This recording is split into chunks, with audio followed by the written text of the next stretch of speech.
Hello everyone, and today's video we are going to explore one of the most important topics in communication studies, and of course it's an types of communication based on direction or flow.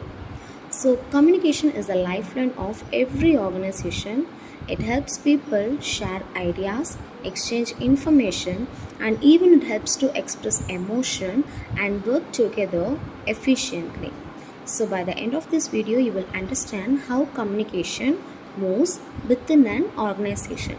For example, upward flow of communication, downward flow of communication, horizontal and diagonal within real life examples, advantages and challenges. First of all, what is communication? Communication is a process of exchanging ideas, information, and emotions between individuals or groups, and it can also be classified into many ways. So either it based on direction or flow, or based on medium like oral, written or visual, and the next one it based on formality, and the next one is it's based on purpose or flow. So in this video you will focus on communication based on direction or flow, and that is how information travels inside an organization. Next, based on direction and flow, this classification is all about the direction in which information moves, from whom it starts and to whom it goes. So there are four main types: upward communication, downward communication, horizontal communication, and diagonal communication. Let's look at each of them in detail. Yes. So at first, downward flow of communication. So downward flow of communication flows from superior to subordinates.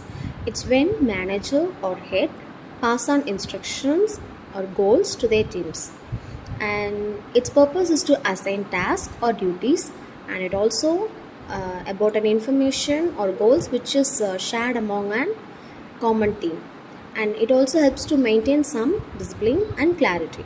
For example, a manager sending work instruction to the employees, or the HR department issuing circulars or notice, a principal announcing exam schedules or new policies. So under this category we have a lot of advantages. So by keeping a downward flow of communication, we can ensure the employees clearly understand their roles and expectation, and it also helps us to maintain order, discipline and consistency in an organization. So that's all about downward flow of communication. So now we are moving into a second topic, upward flow of communication. So upward flow of communication flows from lower level to higher level in an organization. In simple words, if it want to means me, the employees communicating with their superiors, like giving feedback or sharing reports or expressing opinion. So the purpose of upward communication is to provide feedback to the management, to share progress reports or the result, or also to express grievances or suggestions.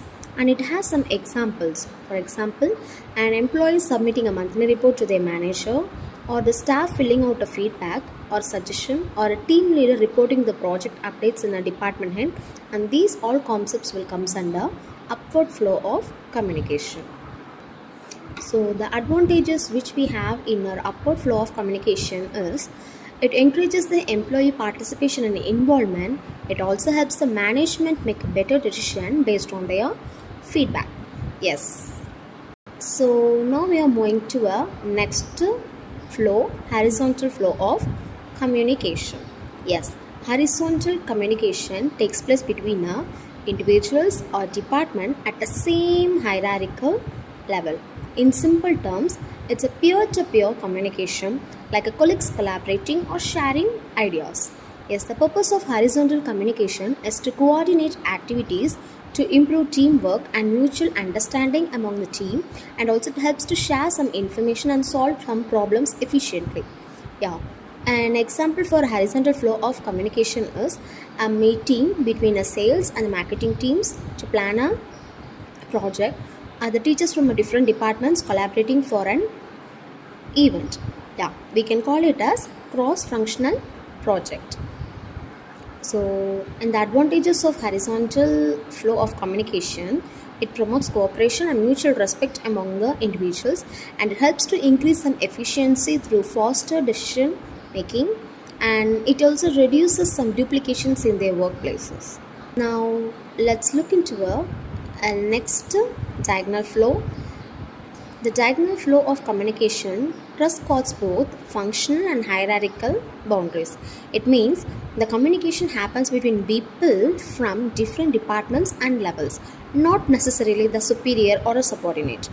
Okay, for example, if any information if they're shared between a different levels of a department, from an IT specialist to a marketing manager, or from an subordinate to a superior, or among a subordinate to subordinate, and all those type of sharing information will comes under a diagonal communication.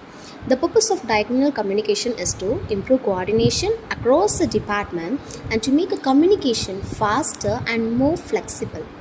So the example for a diagonal flow of communication, a junior accountant directly contacting the marketing head to clarify some report. The IT specialist will directly contact and market head to get some clarifications in their IT reports, or else the lab assistant coordinating with the admin officer for any event arrangement. So these all concepts will come under an example for diagonal communication. So in a diagonal flow of communication, we can get a lot of advantages, and the advantages like it reduces the delay in communication because we are communicating across the different types of hierarchical level. So it will reduce the delay in communication, and it increases some flexibility and promotes some collaboration, and it also helps to break down the department barriers. So at last, let's come to a sum up. So if I want to say, let's make some quickly recap and what we have learned.